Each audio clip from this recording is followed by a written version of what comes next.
We got a fun-filled show tonight. I met a boy today. It's your boy, Coach Career, the General, A60 Army. She loving my style every time I'm. You ain't need more money, Tito. You could have just invited 6 or 8 you down to Nationals. I'm around. When certain people don't get their way or they feel slighted, they feel like they have a right to call us and voice their opinion. You don't. We locked the I've never removed a staff to allow a staff to move up. No, that's not what I'm saying. Now everybody's a personal trainer. We know who the originals are, but now if you look, you can find them in every town. What up?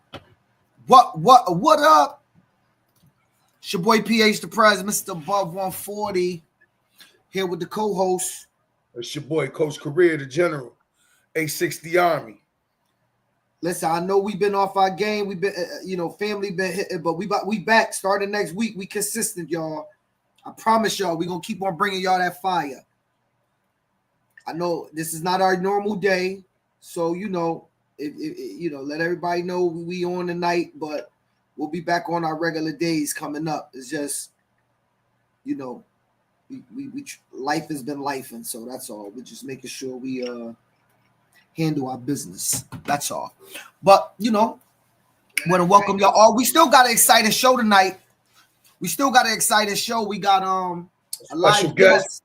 We got a special guest who's going to be talking about a real hot topic, ladies. A real hot topic. Randy, what up? What up? Nate, what's good? Keebler, what's good, bro? How you doing, brother? We'll be back on our ladies.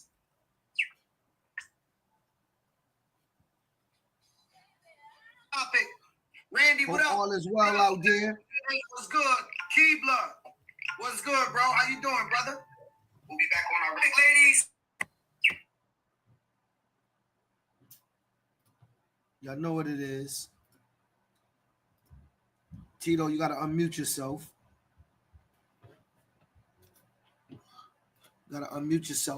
So, yeah, we got some nice topics tonight to talk to y'all about.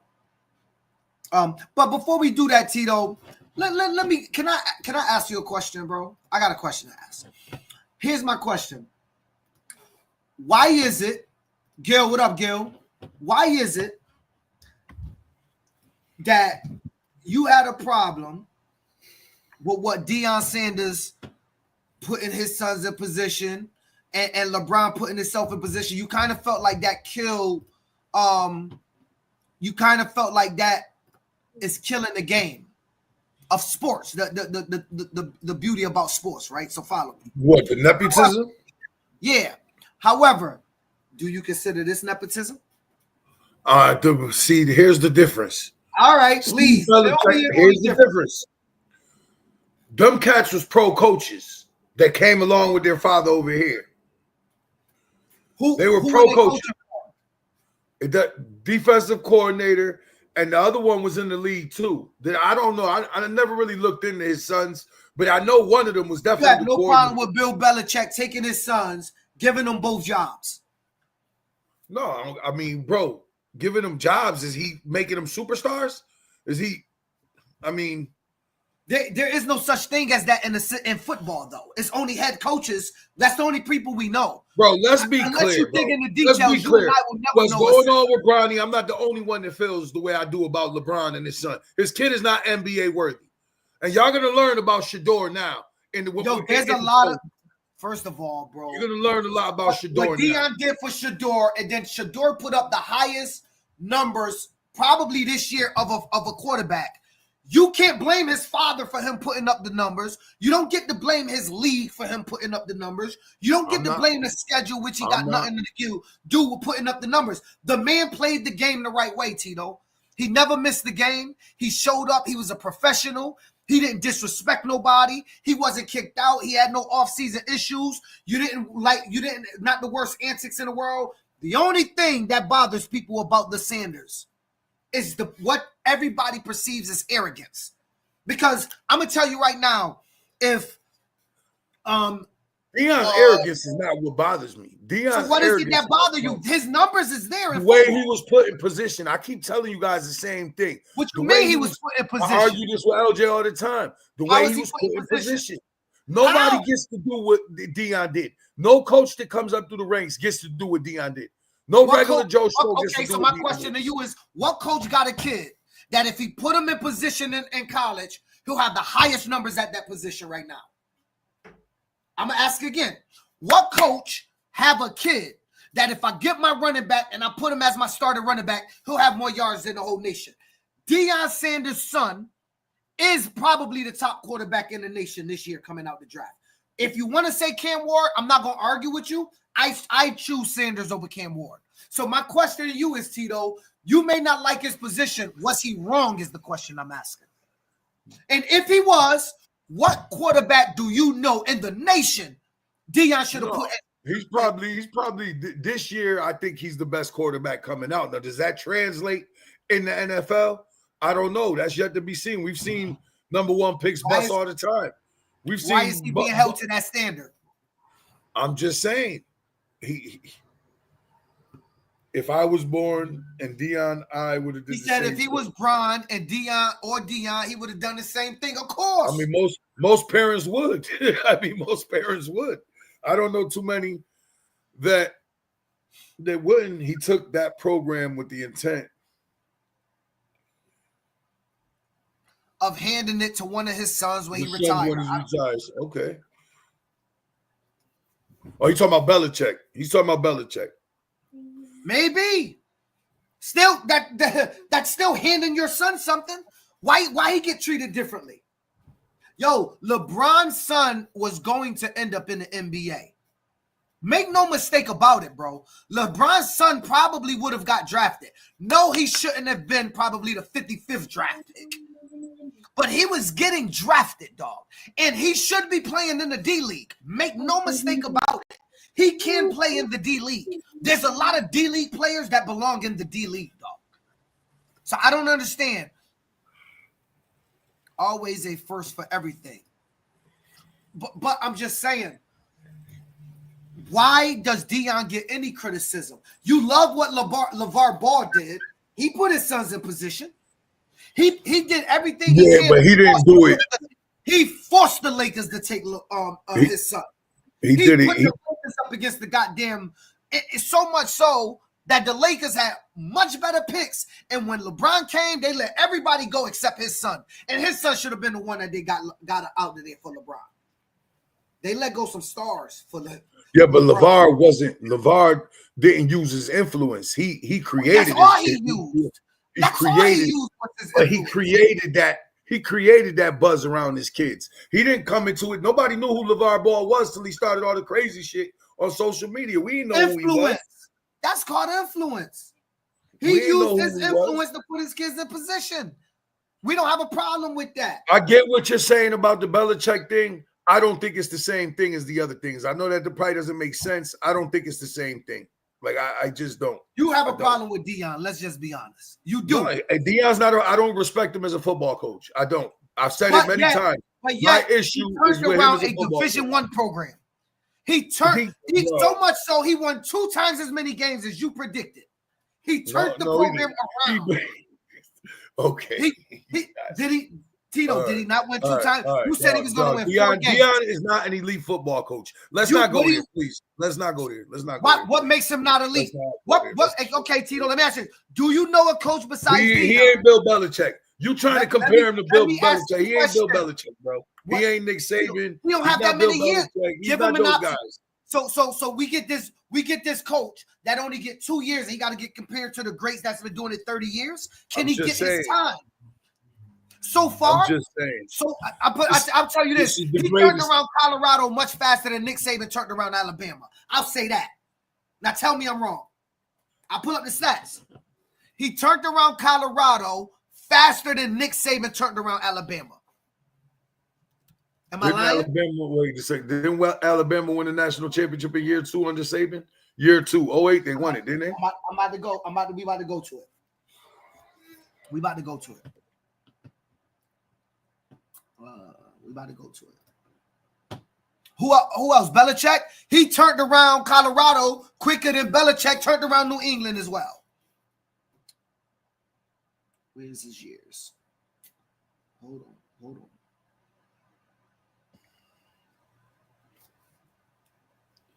Y'all got to get this man his respect, man. He deserves his respect. Hold on, let's see what they saying while I'm looking at. Number 3 pick in the draft averages 1 point more than Bronny James.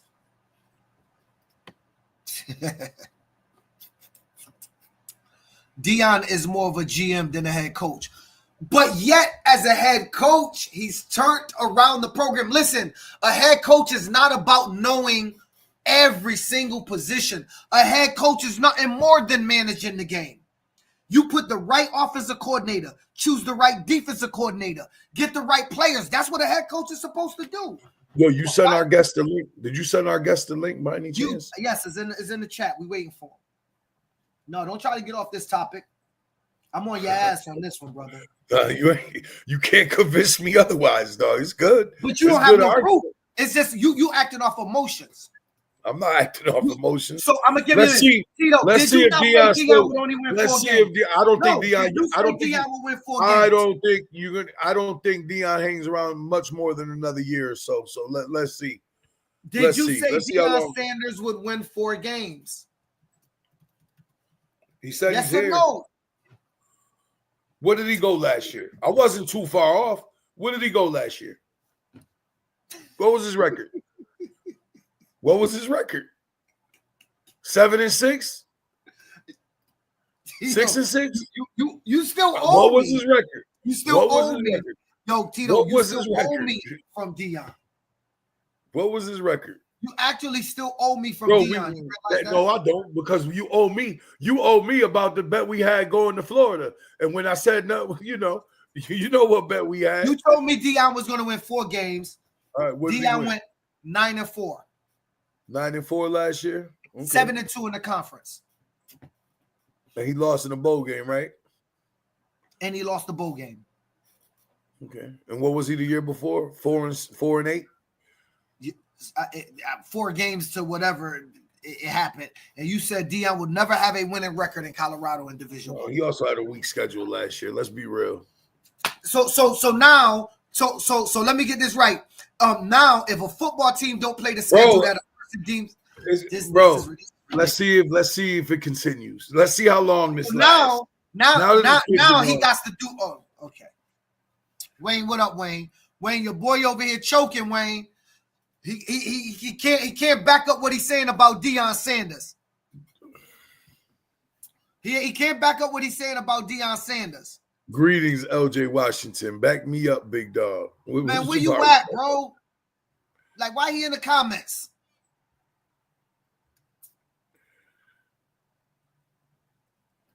So y'all brought y'all internal debate to the show. No, listen, we gotta go. We eventually gotta do this because Tito kills Deion all the time, and he don't deserve to kill Deion. Deion deserves all the respect of what he's doing for his kids. If right now my job tell me I can hire one young lady anywhere in the nation for $100,000 a year, I'm calling Valadia Bryant or Rosanna Perez or Shavella Bryant or Azalea Bryant. One of my 4 daughters is getting a phone call. Right now, it'll be Rosanna Perez. Let's go. Bring on our guests. Let's get to the first. I don't like that. No, fuck that. Yo, we talking about this. You swearing on. We talking about this. You swearing on the podcast. I'm tired of y'all treating Bill Belichick. I'm gonna be honest. I think people got a problem that this black man is popping his shit. That's what I think it is. I'm being real with y'all. I feel like people got a problem because they see a black man popping his shit. He backing it up. He don't care what nobody thinks. Everybody got a problem with it. I don't give a fuck. Deion is doing his thing. Let's bring on our guest, Trevor. How you doing, brother? What up, bro? How you doing? I see Tito being consistent with my boy Prime. They got a problem with Prime. Tito Ben hating on Prime. Ben hating on the man for no other reason. Is that a drink? Are you drinking a whiskey on a Thursday night? Is that a whiskey? I'm fresh off a cigar. Oh, okay. Good for you. Look at you. Oh my God. This one's drinking too. That's why he's popping all that shit tonight. Tito, he's sauced up. Sauced up? He's sauced up. You read what Bro, this is? You're the one. You take one sip and you're drunk. I already told you how This is a Shirley Temple, bro. Don't go out drinking with this dude. This is a Shirley Temple. You guys buy him drinks. He takes one sip, passes them off, and starts talking about, "Oh, I'm so drunk. I'm so drunk." He's sipping water. I watched this dude one night. I'm watching him. Everybody buying him drinks. He takes a sip, passes it off. That starts acting like he's so drunk. Yo, T, I'm old, bro. Look. Listen, we got to get into this. I believe Trevor, Trevor. Let's get into it. So, Trevor, you made this statement. I'm going to read it. Let's talk about it. Ladies, stop telling these kids, fathers, what to do with their sons. When it comes to sports, buzz off. So sick of this ask his mother culture. Talk to me. What do you mean by that? He said, well, finish it. He says, no, fool. He says, no, fool. I'm asking you to man up. Yep. No asking fool, you to man up. Right. Yeah, I thought I was very direct. You know what I'm saying? And I think a lot of times people see Facebook posts and you don't get bullet points and you leave a lot to the imagination. So some of the backlash and some of the questions, although they were fair, it was a lot of goalpost moving on my post. I think I was very direct. So this is another example of an opportunity where you got a man, me. I'm legit directing my frustration to men, and women are coming into the conversation, changing the theme of the message as if I'm talking to them. I'm not talking to you. I'm talking to the men directly. Fathers, right? Right. I'm talking to the fathers directly about if I'm trying to recruit. So this was a frustrating week. All right. So give me the scenario and what made you say it. Give me. All right. So I've been talking to a couple of men. I'm trying to actively recruit for my 9U. Right. New program. I need new kids. You know what I'm saying? So I'm out there. I'm talking to a lot of different people. I'm going to men, right, that I see, whether they're in the grocery store, at a park, at a basketball game, and I'm talking to them about their son. Hey, look, I see your son playing basketball. I see your son doing track. I see this about, does he play football? Why doesn't he play football? Oh, man, you got to ask his mom now. If you could convince his mom, we good. It's like, nah, I'm talking to you, bro. Like, why are you sending me to talk to a young woman? I'm talking to you. What I look like sending a grown-ass man to go talk to my wife about my freaking kids or especially my son. Like that don't add up to me. That don't make no kind of sense to me. And again, question about that before you keep going? No, go ahead, because there's a lot of different layers. Do you think that, or do you know if these guys are separated from the mom and are in different households where the mother is the dominant parent and therefore they on some mode, and I know a lot of brothers like this, they on some mode, what if the mom say no, then the kid ain't gonna be able to play. So it ain't that I won't take direction, and I'm not agreeing with that position either, because I agree, I'm not sending no man to go talk to my wife. I'm sorry, I'm not. But I'm trying to think of, is it that I'm not really in my kid life like that? Like I am, but she does most of the picking up, dropping off, bringing the sports, etc. So if this gonna happen, ask her, since she will be the one making the commitment. All right. So in this specific situation this week, I'm talking to married, grown ass. Okay. We lived together. We shared nuptials, and my wife done had 3 of my boys. And you're sending me to go talk to your wife about that. Like that is what I've been dealing with this week. I understand the variables to this conversation. I never said women don't have a space in sports. As you can remember, when good brother Ty Carter hung himself on the show, I was an advocate for women sharing a space in sports. I never said that women don't have an opinion and women don't have knowledge of sports, and that's dumb. I have female coaches, for Christ's sake. I have a women's board, so to take that stance, knowing my background and me having daughters, me having a wife, and me having female staff and female coaches, that don't align to my position when I'm literally specifically talking about men. Now, yes, there are multiple scenarios. So if you're a bozo and you're not taking care of your kids and you're sending me to talk to a woman that's making 99% of the decisions with your son, that's a different conversation. Like, you need to freaking man up, fool. I'm talking to you. Exactly. In my final statement, that's a different conversation. But at the same time, let's take that example, right? Let's just say there is a man that's not primarily in his son's life, right? and the mother is the primary, your breadwinner. She's the full custody, all that, doing the drop-offs, pickups, and the father in this situation doesn't have a relationship in his son. But what if this was that lifeline? What if this was that one opportunity for him to connect with his son and to provide an opportunity for him to build that relationship? That one little spark that could cause, a drastic dynamic change in it. You gonna get in the way of that, sugar?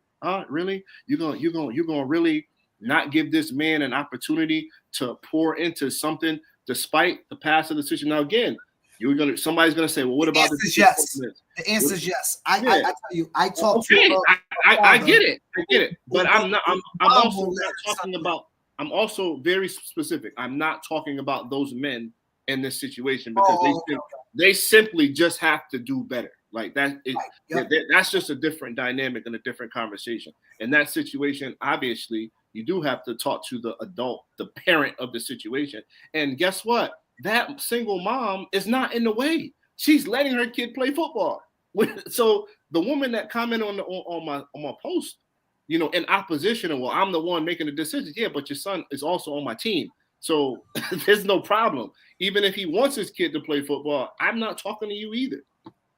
You know what I mean? So again, it's just people creating variables, and mostly it was women creating variables on my status, and they were trying to create a space and a narrative that don't fit the message. It's very clear. I want to talk to more dads, and if you're not a dad, you should be. Phil, how many times we talk about it? Your program, everybody's program, most of it we deal with the mothers. Most of the time, we deal with a lot of the mothers, and I can go. Bro, it's to the point. Two fathers. It's to the point that you got to be very selective of who your team mom is to handle that dynamic. That that plays a huge role for me because I'm just not. I'm at a point in my life where I'm not arguing with nobody. Like I'm just, right. I'm not letting emotions come into conversation, especially about something that I know. So I think now we're in the place that you got to be selective with who your team mom is, so she could help buffer some of those situations. I'm not saying I still won't make the hard decisions and take the hard conversations if I have to have them. But I think me personally, with the way I am, I need to be mindful of those conversations because I'm not going to handle it as gently as you handled it or as professionally as you handled it. You understand what I'm saying? Right. Like I'm mindful of those things now, where 10 years ago I wasn't. You know what I'm saying? I'm very mindful of it because honestly, when in this space, it's not that you want to choose who you're dealing with, but none of us want to be arguing with a lady. Like at this point in my life, I don't want to at all. I just don't want to be. I don't want to be. It's going to bring the worst out of me. Like, I just don't want to do it. I don't want to do it. So therefore, me, I put a little more onus now on who I choose as my team moms because I ain't going to do it because I ain't going to be politically correct when you take me there. I'm just not. Gil said one of the truest statements. He never heard a mom say, talk to her dad about signing up the cheer. Right. That's a whole nother conversation, Gil, that I have mentioned. Right. A whole nother thing, but obviously I've learned where I'm at in life. I got to think about myself, and I can't tell you how I really feel. So, therefore, that's going to lead to a whole nother conversation. I mean, and that's where it went. I mean, and unfortunately, we could talk about the elephant in the room. We all, and again, this is just my position as a man, right? Right. Society wants men to be providers. They want us to be present, but you're in a situation where you're going to directly tell me the rites of passage to raise my son. You're going to get in the way of that. Now, again, you got married people. Oh, well, I want to be included in the decision. Ain't no real responsible husband in life not going to go home and have a conversation with his wife about logistics, right? Hey, listen, this is the impact of how it impacts our family. We got home games. We got away games. We got practice at this time. I get off work at 5.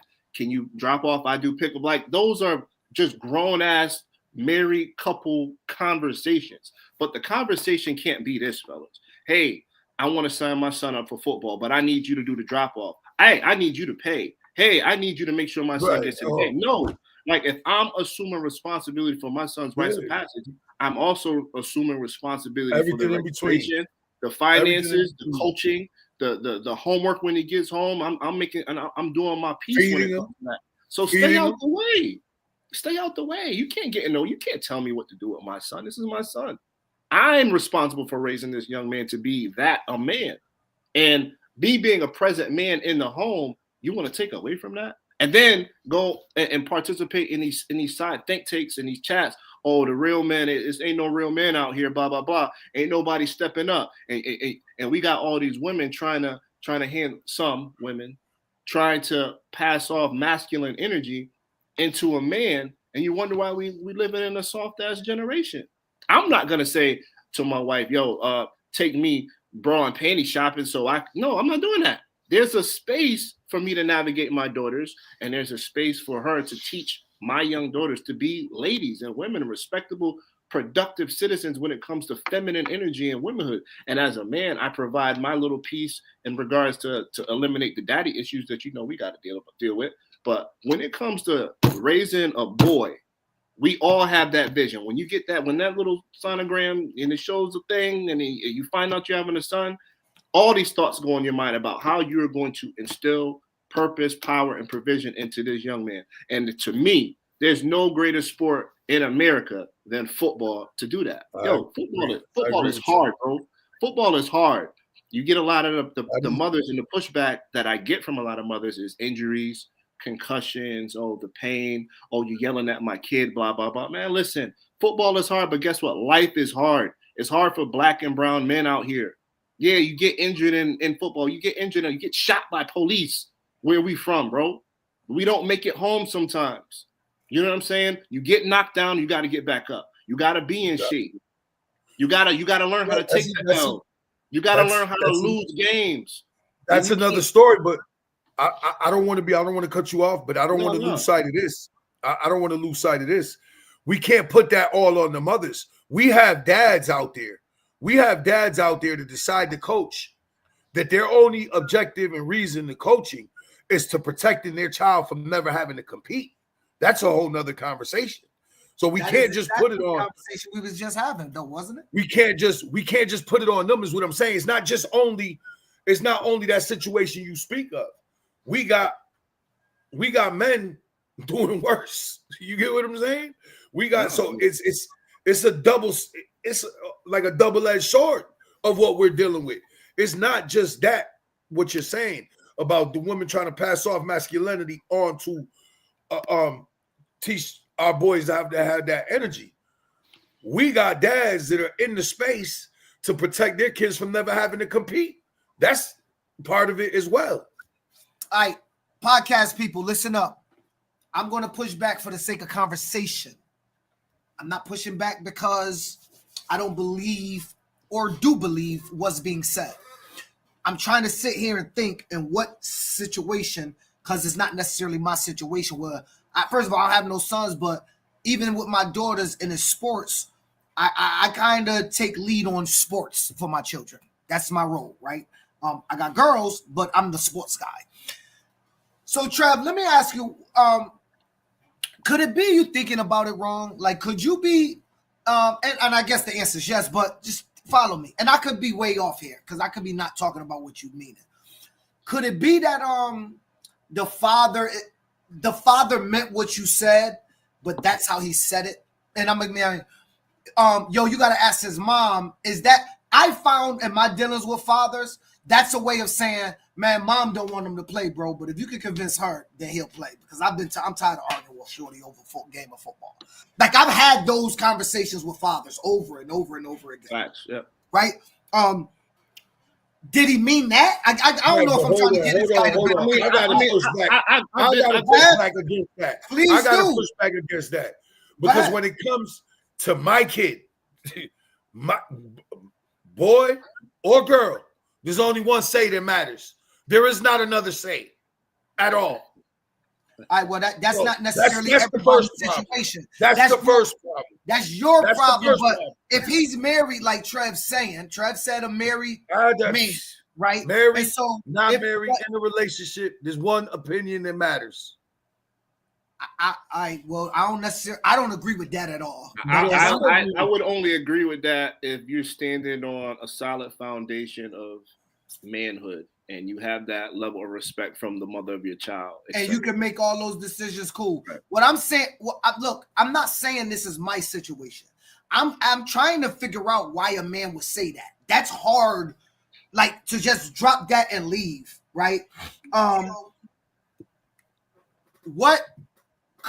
just trying to think of a situation, right? I'm making this up, Tito. I'm not saying this is no. This in the real thought process. Right? No, this is a real saying like my child is, my mom, me and the mom had this discussion. She's adamant he's not playing, and bro, you got to talk to her about that.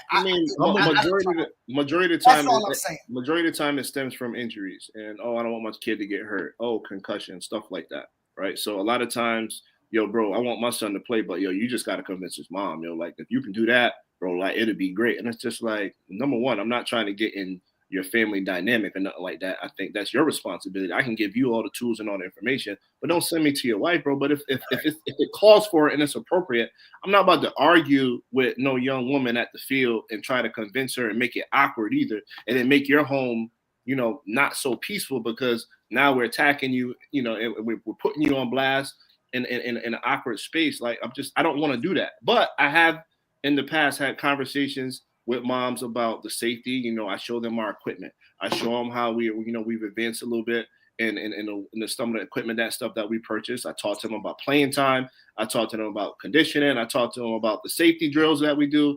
We could talk to them till you're blue in the face, but at the end of the day, the decision shouldn't rest with her, in my opinion, when it comes to a stable household.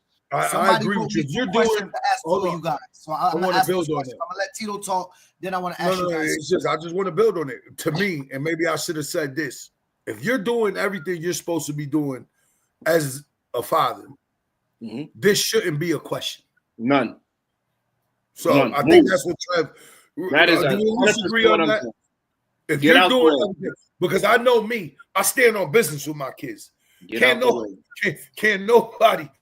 Now, if you're a weak dad and you say you're co-parenting and you don't promise your son the world and it's just a world of disappointments and the mother don't want to, have to deal with the disappointing dad that leaves his kid on the curb looking out the window, waiting for dad to pick him up, take him to the baseball field. You know what I'm saying? If you're a dad and you're not financially stable, you can't afford $200 for football, let alone equipment, let alone cleats, and it's going to be, the child's mom fronting the bill, picking the kids up, taking them to the game, and maybe you show up. We ain't talking about them losers. You know what I'm saying? And I'm the type of man that need to come to the man circle and get some straightening, like real talk.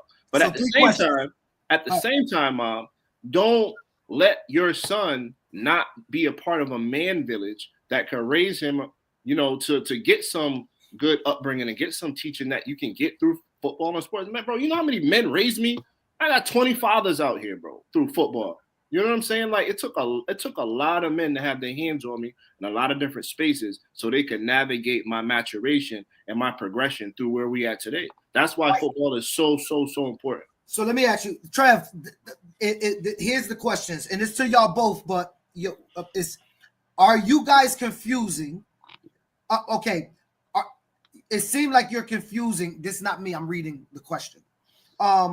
Football is to teach life lessons with raising your son to be a man. That's the statement. Here's the question. What if your son doesn't want to play football? What if, and it's being said that, could it be you're confusing football, playing football with being a man? Like the two aren't necessarily intertwined. No. And the other question is, what if your son wanted to do cheer? Let me answer the first part. All right, are you confusing? What if your son doesn't want to play football? But before I answer that, can you just answer? Did a man or a woman ask you that question? The first part was from a man that said you're confusing possibly football to teach life lessons with raising your son to be a man. Like football is used to teach life lessons while being a man, but football doesn't necessarily need to be utilized to raise a man. That's what the man said. Lady, let's answer that first part. I answer that part. Let's answer the first part. All right, so let's go back to my original post, right? Yep. So my original post didn't specify football. I said sports, right? So sports, there's in the context on the show they asking. They in the context of the show, if you want to use football, again, I have a son, so right, I could speak in real Right. time. I have nightmares about my son saying he don't want to play football, right? But I'm not going to make my son past a certain age that has the intellectual ability to communicate with me and tell me he doesn't want to play football and he wants to try something else. In my household, you have to do something, right? You can't be at home and you just can't be watching TV on your phone all day. You have to pick some kind of physical sport, because I understand the importance of sports, competition, physical fitness, the mental strain that comes with setting a goal, setting different standards, and getting your schedule aligned with practice, so that in life, when you're going to college and when you have to balance books, and you have to balance your work life, and you have, the mental, physical preparation to do so. So if my son looked at me and said he didn't want to play football, what do you want to do then? If it's something else, then that's what we're going to do. That's what we're going to attack. My dad was a professional baseball player, AAA, right? I did everything opposite of my father. Everything opposite. He was a Kappa, I was a Sigma. He played baseball, I played football. And he raised me just fine with the same principles that he had, that I have. But it was still through sports. It was still through church. It was still through education. It was still through our equally yoked in our spirituality. He had a plan for his manhood tree that he walked me through. It looked a little different, but the foundation and the principles were still the same. I don't recall a situation where my mother got in the way of something that my dad wanted to do with me. I just don't recall that. So I think to clarify, I think that the topic we're discussing made it look like a football topic, when your topic was more or less, listen, when a father is talking to another father about that father's son, you really want to be able to have a full-fledged conversation with a father about his son without the mom of that child getting in the way of a father-to-father conversation, and adding an emotional response that has nothing to do with the manhood tree. So yes. I think the issue we have is it's not a lot of fathers that operate in the same mental plane as yourself, who maybe had someone walk them down that tree, possibly, right? And so that level of I don't want to say masculinity to make it seem like that other guy isn't masculine. I don't know who it is, so I don't want to. I mean, it is, brother. I don't want to say that. I don't know who it is. I don't know what he do. I'm just saying. That's why I ended the it with level my of masculinity you're bringing to the. You're looking for someone to match that when in your communication, and he don't seem to be matching it. And if you have a problem with that. And if you can't, that is why I ended it with no fool being you. I'm talking to you. You need to understand what I'm saying, because what I'm saying is important. A lot of women often talk about where's the male accountability in the community? How come men don't hold other men accountable when we see something weak? And something that's kind of something that has to change, that's male accountability. No, bro. I'm talking to you about what you should be doing for your son. If you don't see it any different than how I see it, then we got to have a separate conversation. I agree with what Nicole just said. That's what I was trying to say.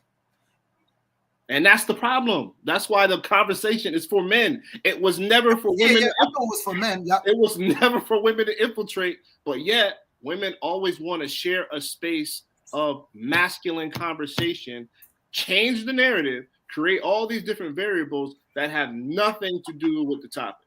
I agree with Tito a little bit though, Trev. Part of that is our fault. 100%. You know what I'm saying? Like we have a lot, especially in the minority community, we pushed a lot of women to be forced to engage in these masculine conversations. Yeah, we dropped even if you didn't want them to. They've been forced to be hard. Like Tito and I talk about all the time, and I'm not going to use no names, about these hard, tough women.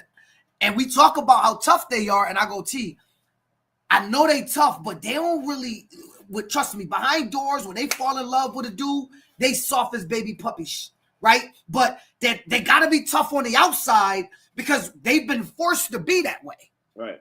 But from their dealings with unmasculine men or unresponsible men, probably is a better word that I want to use. Tito, you muted, brother. You're muted, Tito. Some of that is our fault. Some of that is our fault because we do we do a lot of me personally, you Phil. We do a lot of covering up for cats that ain't doing what they supposed to be doing. And you know what I'm talking about. Yep. We do a lot of covering up. Yep. And especially for people that we love, make a lot of excuses for them not being up to par. But when I do check them on it, everybody gets crazy when I check my people, you know, and I'm hard on my people. Phil will tell you I'm hard on dudes that's close to me. I'm hard on. I don't let people slip because I live a life where I've raised all my children. I don't get help like that. You know what I mean? I try to always hold people to the standard like, yo, bro, I don't want to hear your excuses when I got everything I got going on, and I always seem to fulfill my commitment. When we start covering that up and making excuses for people, we're not helping the cycle. We are helping it go the other way, the way we don't want it to go. I don't want to answer this question. I think it's going to take this conversation in a completely different way. But one of you guys, I'll show it what LJ asked, and if one of you guys want to tackle that, you can. Does their selection of men factor into that? Does the women's selection of men factor at all into them being responsible? I mean, but that we said, because Tito and I said hold the man responsible. So he said, well, does the women bear some responsibility for their selection of men? If women want to have an active role in conversation in regards to what a man should do with his son, she also has to hold the weight and have an active conversation in her decisions that she's made when it came to procreation. That's a fact. You know what I'm saying? That's a separate conversation, and it's a difficult one, and it's rarely one they want to have.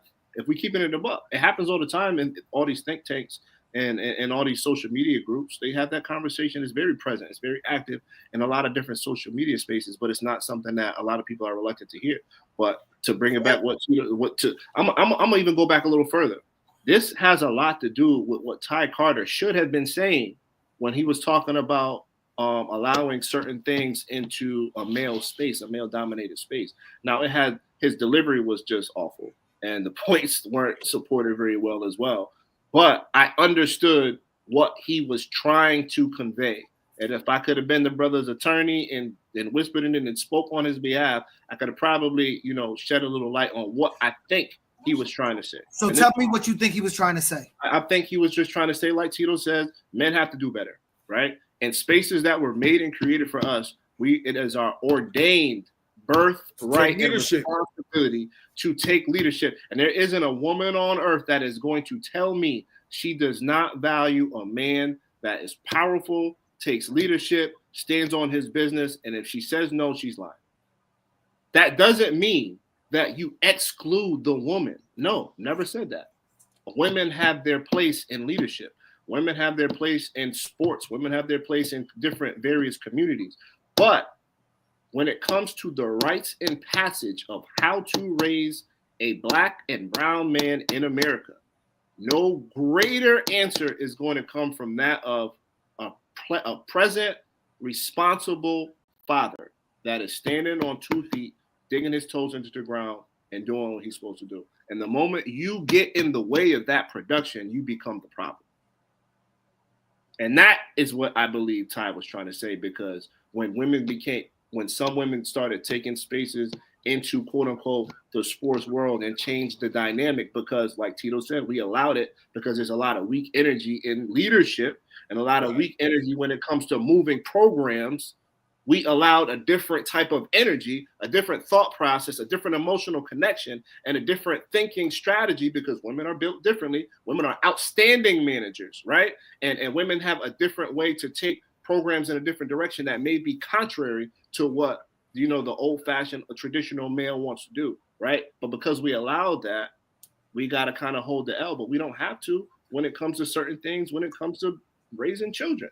Let's get back to some real solid men are fighting for their lives right now in places of religion, and places in politics, and places when it comes to just owning your own damn pronoun, dealing with situations with your children, dealing with your joint custody, all kinds of different topics. Trying to keep the lights on in your house, pay the mortgage. And it's like straight heterosexual men that have traditional values. Doesn't mean I'm taking a billy club, banging it on the ground, beating my chest. I am man, hear me roar, and keep the woman fat and pregnant in the house. No, it just means I'm hardened on this traditional and of this purpose and my provision and my role in America and in such society. And I'm not moving on that. I'm gonna die on that hill.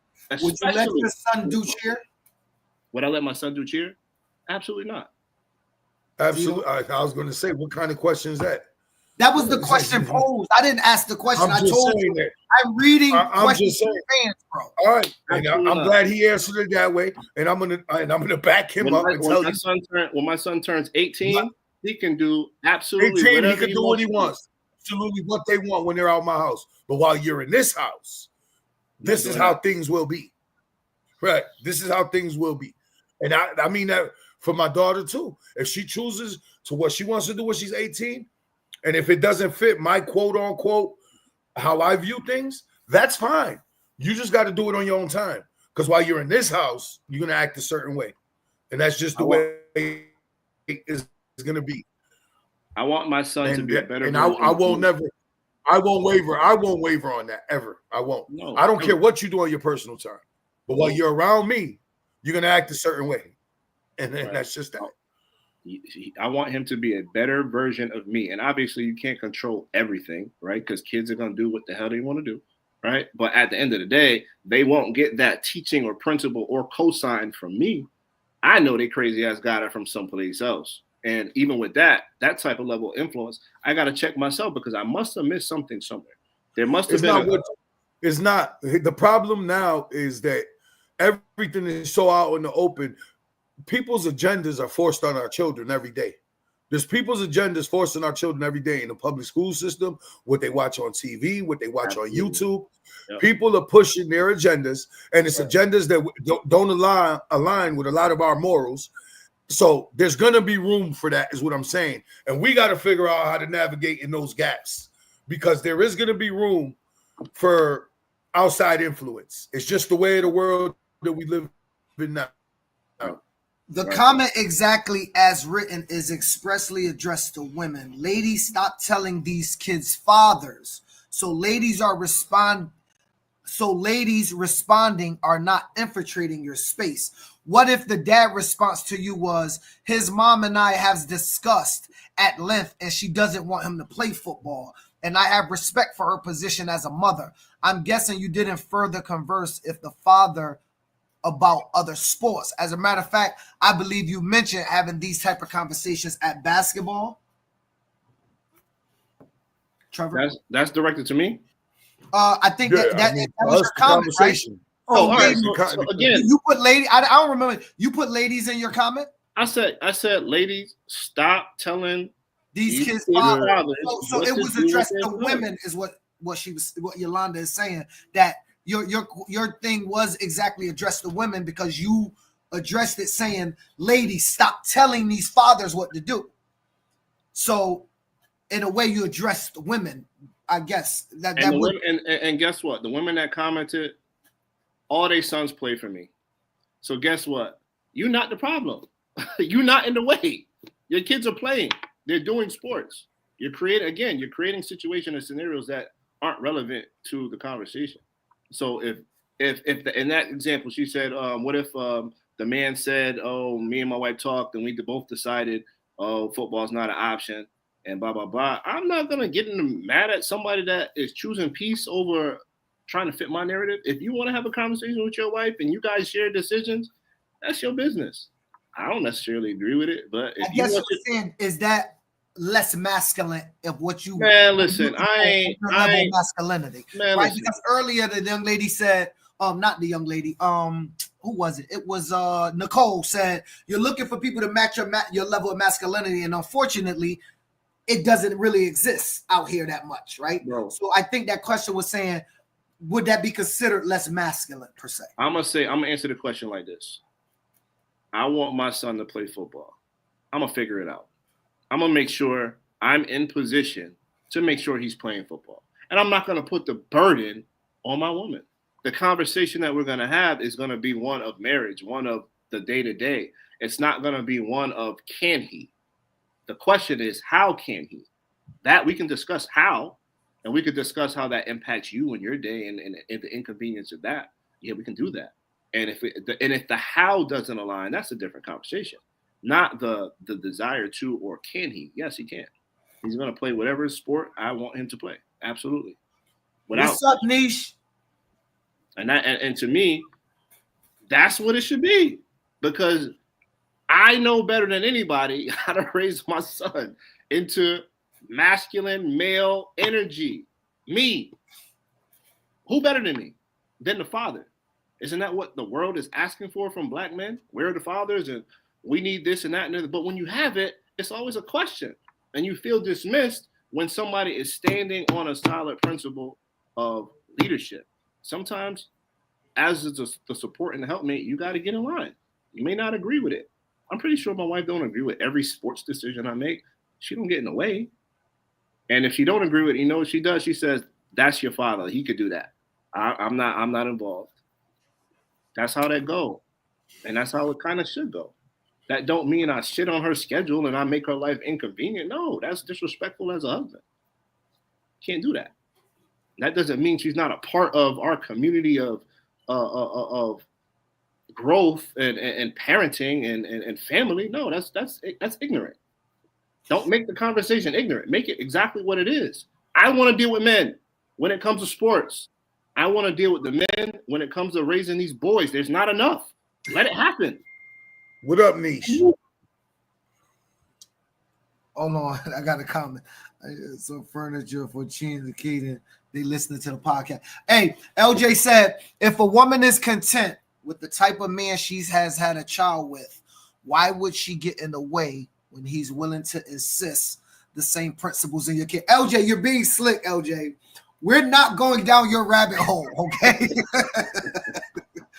I keep refusing. That's why I keep telling y'all, if y'all want to answer, you see what LJ, listen, bro, who women having babies with, and if they agree to lay down with them, that's a whole nother podcast, bro. I am not going down that road, but you're slick, LJ, and you're not getting me to do that. So, no, I'm Tito, Let me read it. Hold on. Pull that up again. I ain't sipping that If a Kool-Aid. woman's concerned with the type of man she's had a child with, why would you get in the way when he's instilling the same principles in your kid? If a woman is content.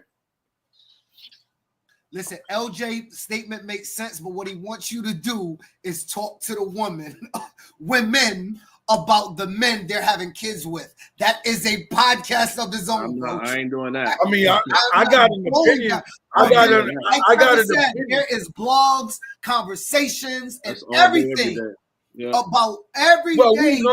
We know. Conversation is looking to be tackled.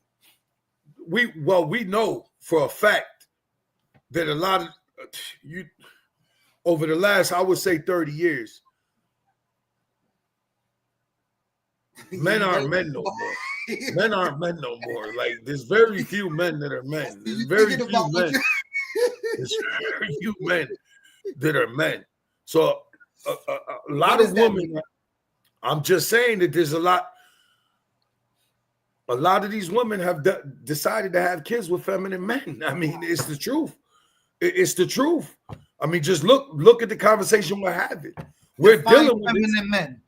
I'm just saying, Cassidy don't stand on business. Cassidy's not standing on business. Not taking care of your kids. Not taking care of your kids. Not being the authority figure. Not being the authority figure. You know, people Jay-Z said it best. Men that can't take care of their kids can't be rich. Right.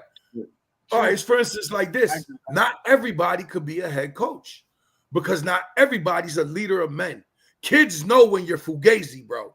They absolutely sense it. They know when you don't stand on business. So why is that any different when we're having this other conversation about who you're having kids with? If kids don't believe in that nigga, how'd you believe in them? You get what I'm saying? Like, think about it. It's all relative. So, okay, let me ask y'all a question. I got another question here. What's the I'm gonna rephrase the question. I'm gonna rephrase the question. I'm wrong? Because y'all going. Listen, I want to ask a question. We're talking about a woman that like LJ thing was a woman had babies by this man, and so I guess his point was if you lay down with her, then if you lay down with him, then you should respect what he think later on, right? So, in what instance?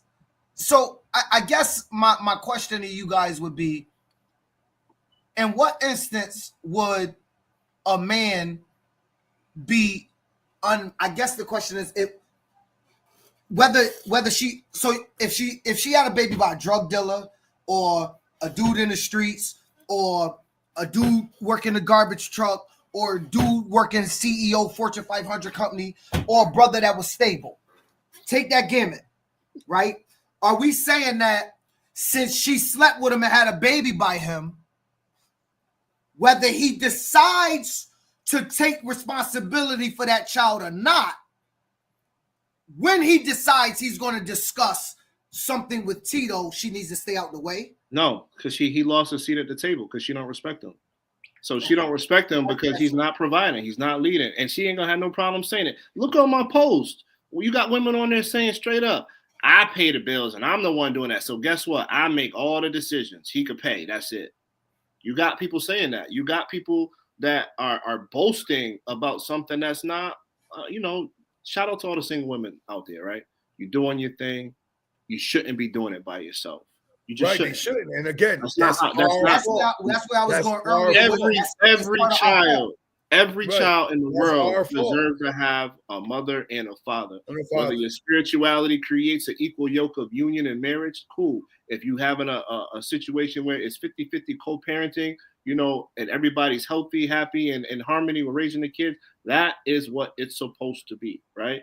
And you could be separated, single, and be good co-parents, and the woman can still respect the man, because we see it all the time. Well, not my dad, my kid's father, he shows up, he pays, he's a steward in the community, he's doing his thing.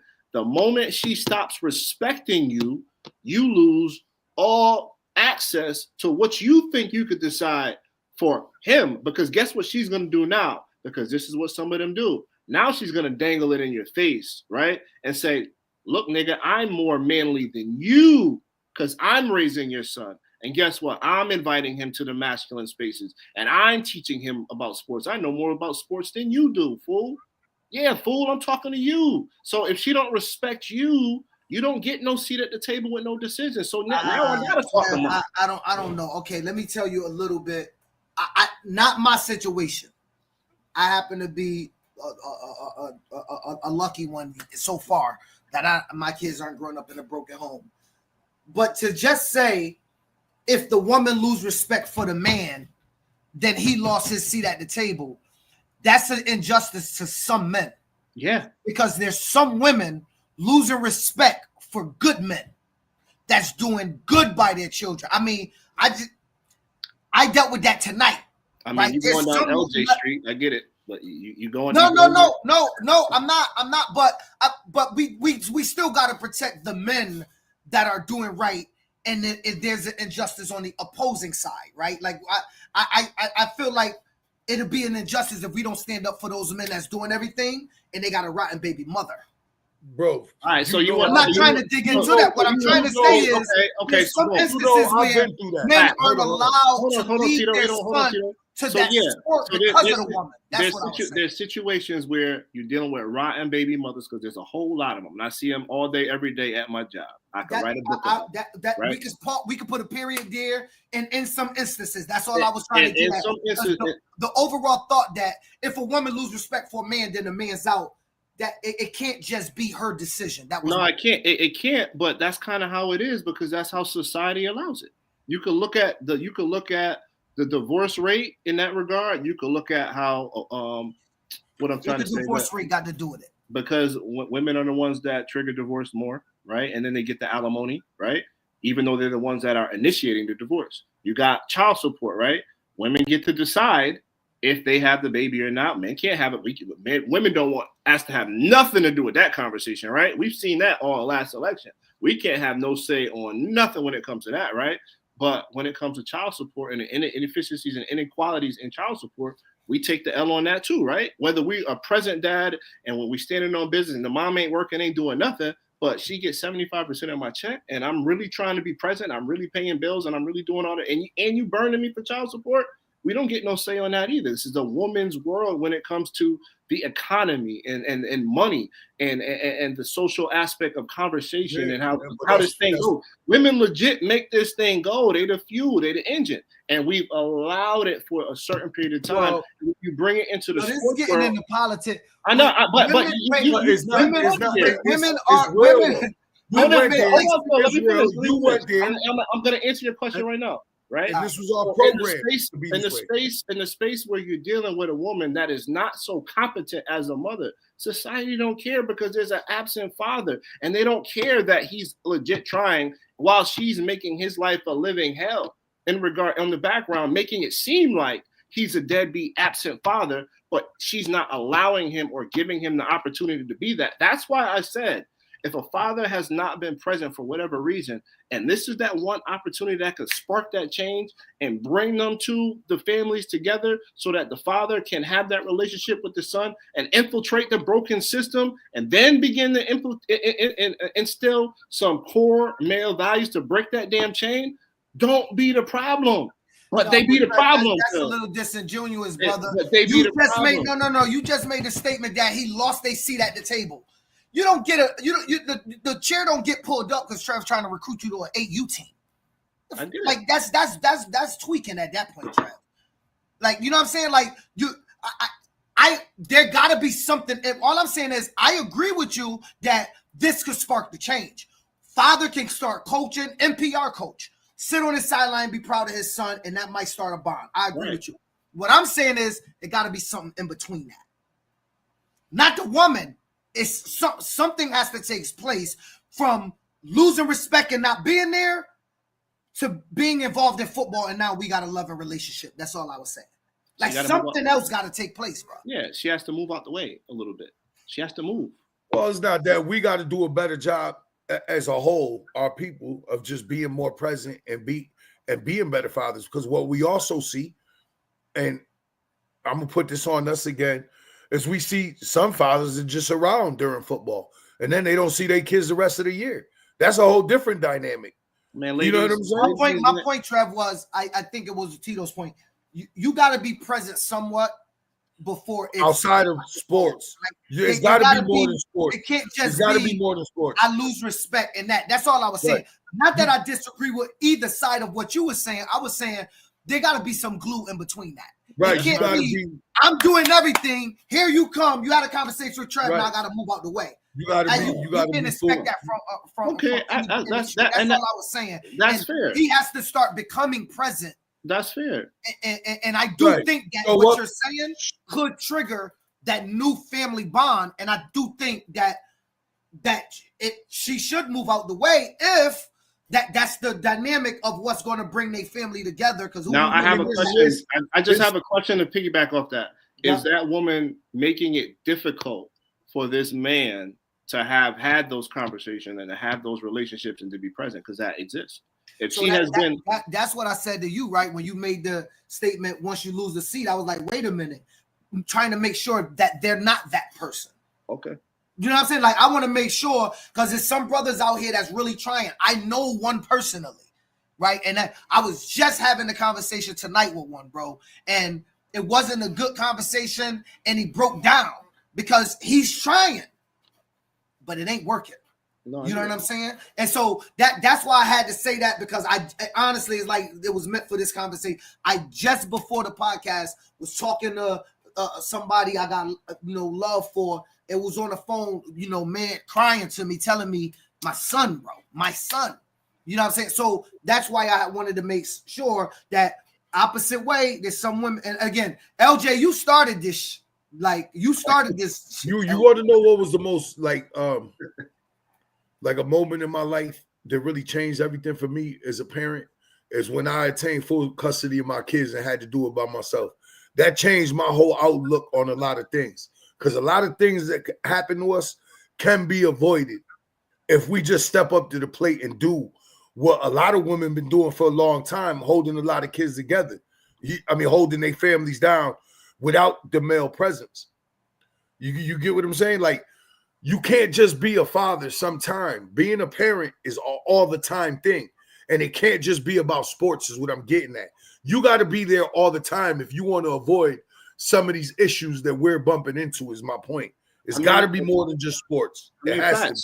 The stats will support that. Like it has to be more than just sports. The impact single fathers have on their kids compared to single mothers in regarers to the criminal justice system, education, all that. So on the flip side, let's take the young lady, the girl in your life, your daughters. Does the mom get like first say in cheer? Like let's say they want to do cheer. Do mom get first rights and you stay out of that conversation when mom gonna talk to her about cheerleading or whatever the young lady's sport that she's doing? So like I drive the sports conversation, so I'll make very strong suggestions. But my wife is very much into education. She's very much into like the grassroots of womanhood and making sure they have a solid foundation. So my wife is in a sorority, right? So my kids are active in like the junior sorority, like, the clubs. My kids love doing cheer. I introduced my daughter to track. I introduced my other daughter to basketball recently. And, those difficult conversations on, hey, look, I'm the sports guy. I want to navigate their journey like this. And her kickback will be like, as long as it doesn't interfere with Brianna has drama that she does. She's in the honor society and don't interfere with no academics and stuff like that. And things I need her to do when she gets home, helping me with, my little son and, the day-to-day chores. Cool. So those are the conversations that we have, but my wife is never going to be like, no, you're not going to let her play basketball or you're not going to have her do track. Absolutely not. No, that's what we're doing. This is the mission. This is what I know. And this is what I know is going to help us in the future. And that is my position. That's my responsibility. And as long as I'm not making it difficult for my significant other in the household, she's absolutely going to be humble to the situation and quiet about it. The moment I drop the ball and don't live up to my end of the bargain, that's when she loses respect for me and saying what I am going to deliver.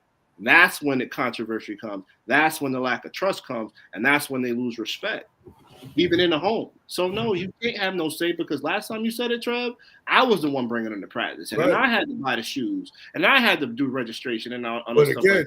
Again, I think part of being a man, and it took me a lot of years to figure this out, is we don't get no off days. We don't get the luxury. A true man don't get the luxury of being depressed. A true man don't get the luxury of being sick, not going to work. We don't get those luxuries because at the end of the day, a real man is supposed to hold his family on his shoulders, period. And that's all walks of it and everything in between. You know what I'm saying? We're supposed to be making it easy for these ladies to take care of these kids. And that we know that don't happen all the time. And that's where I think a lot of the message gets lost as well. Because we don't have the luxury of having an off day. And I know that's tough to wrap your head around, but that's the truth. You know it and you know it. Both of you guys are the head of your households. You can't have off days. You know what I'm saying? You don't get off days. There is no off day. And you never stop being a father. The other thing is, to the day these kids till you expire, you're always going to be holding down your family, even when they're in their 50s and 60s, if you're lucky enough to be alive. Like, that's just a reality I think is hard for a lot of people to wrap around their head. It's never over for us. You're always going to take care of your family. Always. As long as you're breathing. The missing link to the conversation in regards to men that want to have that type of presence with their family and their children is men that select wives that may not were raised by a father or a dad. All the principles and things that they missed, not understanding what should have been there, could look a little foreign to them because they're so used to looking at an overworked, strong, independent mother that stood on her own two toes to raise her to where she had to be to the point where she feels like she has to bring some masculine energy into a situation where she doesn't need to. That's where the failure to submit comes into play. And that's where, the controversy and the conflict, when you're dealing with a man that's handling certain situations, you don't understand that you don't have to. Like, you can chill out because this is going to be handled. This is going to be taken care of in my space because I was raised that way. I had a father, for, X amount of years. I was very fortunate to be in a dual, home, mother and a father. Very fortunate. A lot of people don't have that opportunity. My significant other was raised by a great woman. You know what I'm saying? So the dynamic of our relationships that became difficult had a lot to do with the fact that she never understood what this role that I'm playing really looks like. So that requires conversation that exists when I make decisions about my children. So am I eliminating women from the household and having conversations? No, I'm not doing that. And a lot of people are saying, well, how come women ain't got to say? Yeah, of course they have an opinion, and they have open conversations in your household about certain things. That's just a natural, mature thing to do. I didn't think I had to articulate it to that point or to that degree to make it make sense for me to say, I'm raising my son this way, and this is the way it's going to be. And that's how. Well, I'm a girl dad, bro. And I was one for a long time. So I don't have no sons, right? So I at times I feel bad because I think I'm too hard on my children because I remember that I don't have a son. Not that I raised them like a son, but at times I feel bad, right? I have to check because look, I didn't have a father. I think I met my father like 3 times. I remember him gave me a dub one time. That's real shit. Like I remember he gave me $20. I walked from Garden Street to Adams Street for a dub. Back then that was a lot of money. Today can't even catch the bus with her. But my mother never raised me like a weakling. I'll give an example of what I mean. My mother never forced me, Rocket or Deep, to go to school. All 3 of us graduated. All 3 of us attended college. I graduated, bachelor's, master's, multiple masters, etc. Right? My mother had a rule. 3 kids in the hood, bro. I can't. What I'm gonna do? Right? I'm not about to baby you. I'm not about to walk you to school. Here was her saying, you ain't gotta go to school, but you gotta get the fuck up out of here. So she woke us up. You had to leave her house. Don't want to go to school, bro? Don't go. But where you gonna go? All your boys is walking to school. Phil went to school. Deep went to school. Rocket went to school. Rocket was kind of baby, but he was a baby. But anyway, like she didn't wake me up every day. Time to get up. Here's your book bag. Here's your breakfast. Here's your lunch. Wake up early enough, dog. Do what you gotta do. I'm gonna be asleep because I work 3rd shift. I'm raising 3 boys in the hood. You gotta wake up. You gotta get dressed. You take your shower. I had to do that from an early age, dolo. Right? I wasn't really babied in them instances. So a lot of times I seen, like Trevor said, and maybe that was my mom. My mom was hard bodied. My mom was hardcore, right? And my mom never attended football practice. I had a conversation with a coach. I don't think my mother ever made a football practice in my entire life. I played football all my life. My mother never talked to Coach Boise. She never had a conversation with Jack LaPlante until we won our state championship trophy. Never had a conversation. Never. I'm going to be honest. I didn't even look for my mom at the game. I recognized the situation I was in with 2 brothers and what she was going through. Bothered me none, even to this day. I didn't look for mom to do a damn thing in this space for me as a youngin. I don't know why. And I don't know why when I look at so many kids today and they look for their mom to affect the space for them in a positive way if dad's not there. My mom never did that. So my mom was probably one of those people that was overly tough. And I find myself being like, and I'll tell you this all the time, because I was raised by a tough woman, I'm kind of numb to a lot of the things when women say certain things that I'm probably got to learn. I'm going to give you an example. If I'm arguing with you and I think my point right and you think yours wrong, politics, whatever, if you're a woman and just because you start to cry, I don't start to feel bad. That's not, I don't feel bad because I was raised around a woman that was so tough where the tears didn't mean nothing. Like that's not how she built me to feel bad for you. I'm not talking about conversations with my wife about things. I'm talking about about stuff. So I probably was raised by one of those women. And I don't think y'all saying, I don't think you mean it in a derogatory term, Trev. So that's why I'm saying my mom could have been one of those women that would have been a tough woman, but she wouldn't have operated in these spaces. My mom did not operate. And well, I don't know what male spaces out there at that time would have been, but that wasn't a space where she would have operated. I ended up playing football because a cop, Coach Williams, pulled up on the bush. He said, yo, I'm starting a team. It's called the Bears at Quirk Middle. Meet me up there in 10 minutes. And the whole hood ran up there from Garden Street. That's how we started playing youth football. No parents came with us, dog. We was all single mothers except one. Coach Boots had his father, Pops. Pops was the only father on the block. Everybody else, all single mothers. And so we went and we played football. And you know what? I don't ever remember none of my boys' mother ever coming to practice and talking to the coach about playing time, how he's talking to us, or any of that. And that's just how we operated back then. I don't know. Not to say it's bad that they are more involved now, but I just don't remember when I was young them being involved. I mean, it sounds like they stayed out the way and trusted the male village. I mean, you know, they weren't being problematic in male dominated spaces when it comes to the sports world, and they let y'all figure it out. You know, those were different times, obviously. You know what I mean? But yeah, they weren't the problem. My mom was the same way, even though, you know, she had a husband. Like, she didn't baby me either. Like, I had to walk everywhere, and I don't recall her pulling up, talking to my coaches either. Now that I'm thinking about it, like, you know, just having those type of conversations. My dad pulled me out of a lot of soft mess, bro. Like, he laid the plan and he stuck to it and put me in everything that I needed to be in to get to the point where I am today. You know, and there's no disputing that. You know what I'm saying? And I think even to today, if you combine this conversation with what Ty should have been trying to articulate, there's just a call to action when it comes to better representation when it comes to men and these type of spaces and these type of circles. You let Tito say it, you know, the gladiators need to come back to the arena. You know what I'm saying? Take their sword and stick it in. Don't tie us in a Ty conversation. Ty specific topic was women should not be. Youth football got ruined when we started allowing women a seat on executive boards, right? That's all. I just want y'all to don't. Tito, you muted again. Don't put me, you, and Tito in Ty's situation. I want to have a platform next week for people to watch. There was a better way to say it, like Tito. There was a better way to say it. Ty didn't get it. Trust me, I was sick over that podcast. I think what we're saying was maybe. I was ready to quit the podcast after that. Ty had much more.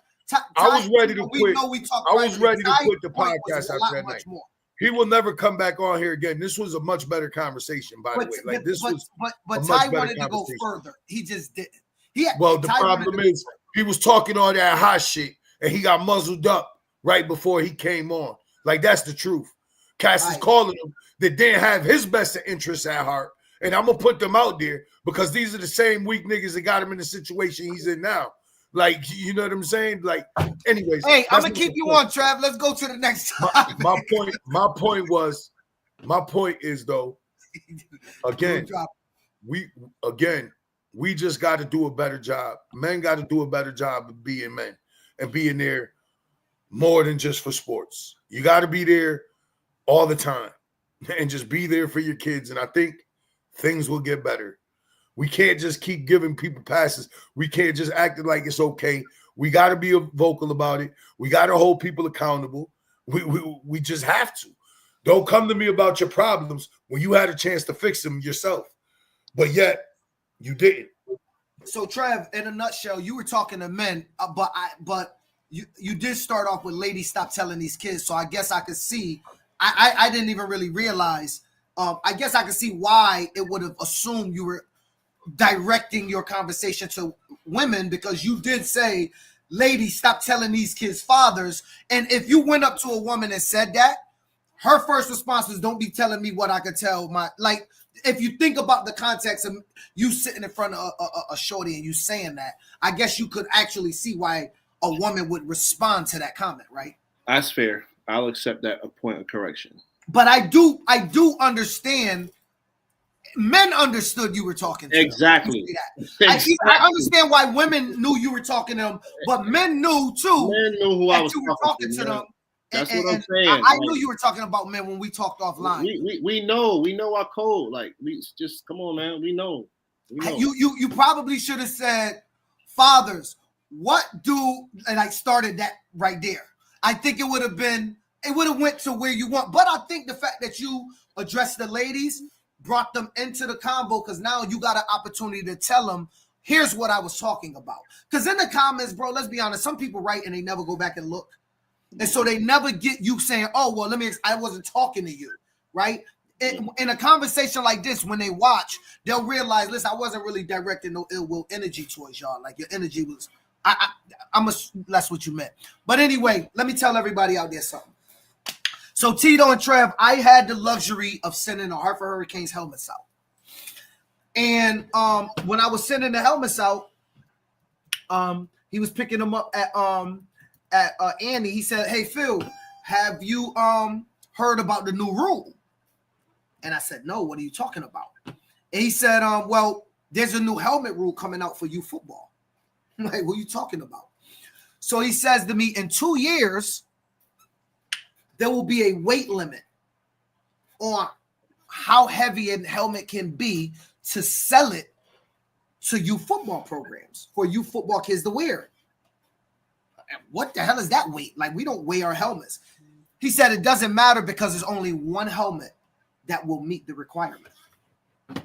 I'm like, yo, programs need to know about this. He said it's the light helmet. A light helmet. I heard about that. And so, if y'all don't know what the light helmet is, it's the light helmet. But he said to me that they're not going to make you get rid of your old inventory. But I think what's more likely to happen, Trev and Tito, is they're going to require you to only be able to purchase the light helmet going forward in 2 years. And since and look, it's not a sell tactic. I really know this guy. Like, we really do business together. And it's a company. Tito know it's a real company. I don't want to put their name out there. Yeah, no, we ain't gonna do that. But he said to me that that just look out for it. Just to let you know, I have some. I'm willing to sell you some at a discounted price because we do business. But this is coming for youth football. Now, it doesn't mean it's light helmets are only for youth. I'll give you an example, Trev. All of Virginia Tech wear light helmets. And another thing he said that was interesting, this is just food for thought. This is not about that. I said, I noticed that in college and in the NFL, they don't show you the logo of the helmet. Remember the NFL used to always have Rydell on the helmets? You don't see that anymore. He said exactly. That's why if you look at helmets now, Trev, you can look at an F7 and tell it's an F7 with the piece here, right? Kids can look at a Speed Flex and tell when it's a Speed Flex. Kids can look at a Zenith and tell when it's a Zenith with the chin straps. They do that specifically so that regardless the NFL is wrapping it with their logos, you can tell what type of helmet that they're having on. That's another way of marketing. So when the kids see Shedeur Sanders, even though it doesn't say F7, you could tell by the broken pieces that it's an F7. They got a unique design on purpose. It's a marketing design. And he said to me, they're not much safer. The helmets aren't safer than the others because of that piece. It's specifically designed to look different. So you, I, and our children know exactly what helmet they got on. Because guess what little Trev gonna come say? Dad, I want an F7. Buy me a $600 helmet. My favorite running back got one on. I want one. So look, marketing, a genius marketing strategy. But yes, he told me that the light helmets in 2 years will be the only helmet that they'll be able to sell to the youth market. So everybody, don't take my word for it. Don't go out and buy 1,000 light helmets. What I'm suggesting is you do your homework. Talk to your helmet manufacturer that you've been using. Find out if they heard about this and if it's coming down. And if it is, please let us know. Post it. I'd be interested in hearing it from more than one source. But if it is, and if it's true, you have heard it here first on the podcast. And everybody should start planning if, in fact, we find out this is true. Because to me, this is a major change. And it's a major, and the helmets average about, let me see if they got it. I'll tell the price I heard the price was around $225, $220, something like that. Yeah. With that brand. Oh, look. Didn't I just say that? Virginia Tech used those helmets. I'm trying to see a price. Oh, well, I mean, it's different versions, right? This one is $595. You know, that looks like that's the top end. Everything going down is probably the lower end.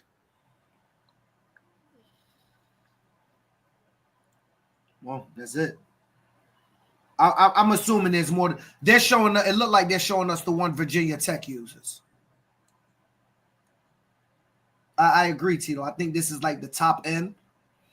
Yeah, helmets go in waves. They go in waves. You could go like, let's just say if it was a scale 1 to 3, 3 being the highest, you go 3, 2, 1. I mean, all of the helmet vendors are the same way. And as you can see, we were about right. Oh, there's one right there. The 207 for the youth helmet. I just saw the price. 207. 207. Yep, you can get the cheapest is about 207. Yep, right here. A white light helmet. I'm gonna tell you what surprised me about this helmet. You see this foam piece? That looked like the old helmets back in the day, and I asked them about that. Right? Remember that? The old foam piece that used to be under the boot? Yeah, the old bike helmet. And I guess these were shock absorbers and they were safe enough. I guess tested and safe enough. But I had asked because I was a little worried. I'm like, yo, this right here, you sure like kids can go back to this? Because right now they got that orange soft cushion and shut. Like you got some different things going on. And he said this, but yeah, I wanted to spread that news and get that out there. I thought that was important. If you don't know about it, go ahead, take a look, try to figure it out. And listen, I think this was an insightful conversation, Trev. I appreciate you for coming on, brother. I think people will be able to take what they want out of the conversation.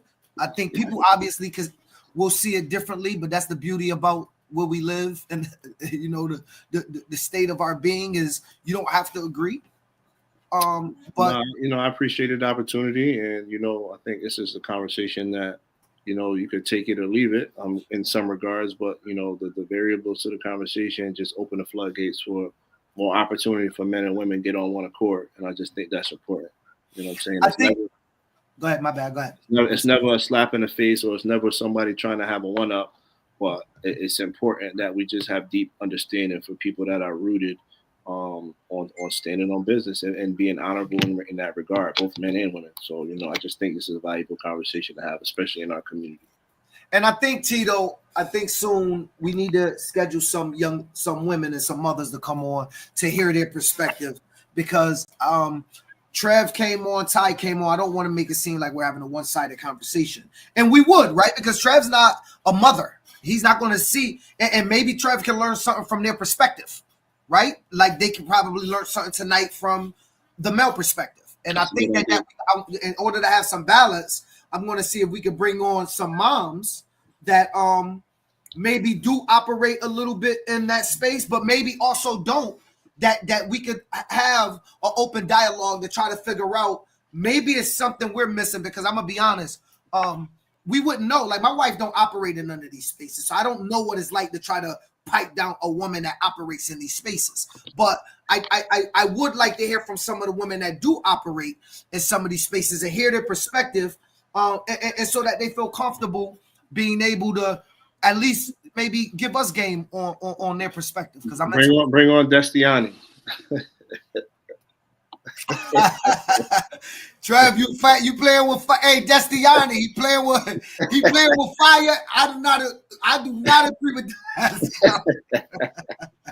All right, yo, I appreciate it. Take it easy, brother. Have a good night. Yeah, Tito, good conversation, brother. I think that was it was insightful, if nothing else, right? I think it was a good conversation. Deuce, what up? I think it was a good conversation. Nah, it was a dope conversation. And people telling us in our inbox that it was a dope conversation. Yeah, Trev articulated it very well. I mean, much better conversation. And because we're on an off day, our views aren't where they at. I regret not being able to have this conversation last night. I think the views would have been. The views is up. What you talking about? I just looked. The views is up compared to usual. On a Wednesday night when people expected us, I think it would have been a higher viewership, because I do wish we had this conversation with more people watching to just get more insight. But nonetheless, they'll watch it. Listen, I'm good, brother. I'm good. I don't have nothing else to say. You know, I got a lot going on. Your boy's fried. You know, but I'm glad we had the conversation. I'm glad we brought Trev on. He sparked some interesting thoughts, even on mine. Like, just the bottom line is, fellas, we got to do better. I mean, I think that's the message. We can't be blaming everybody else for our problems, bro. A lot of this shit starts with us, and we gotta do better as a whole. And that's where I'm at with this conversation today. I still put it on us. I don't put it on them.